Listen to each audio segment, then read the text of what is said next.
एकजना मान्छे भविष्यबाट आएर यी मानिसहरूसँग मिसिएको छ। अब केवल जिनियस मानिसहरूले मात्र भन्न सक्छन् कि त्यो मान्छे को हो। के तपाईँ भन्न सक्नुहुन्छ? तिमीलाई के लाग्छ? सही निर्णय लिन सजिलो छ? त्यसो भए रोकिऊ। सत्यको वास्तविक खुलासा त भिडियोको अन्त्यमा हुनेछ। अब पालो छ आँखा फोकस परीक्षणको। यस तस्विरमा एउटा यस्तो नम्बर लुकेको छ जुन अरू सबैभन्दा अलि फरक छ। के तिम्रो नजर त्यति तेज छ कि केही सेकेन्डमै त्यसलाई फेला पार्न सक्छौ?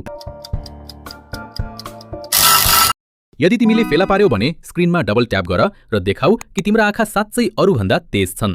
अब अघिल्लो लेभलतिर बढौं। जब तिमी शेयर बटन थिच्छौ, दोस्रो नम्बरमा कुन एप देखिन्छ? मलाई त लाग्छ त्यो टिकटक एप हो। तर यदि तिम्रो फोनमा कुनै अर्को एप देखियो भने यो राउन्डको असली विजेता तिमी हौ।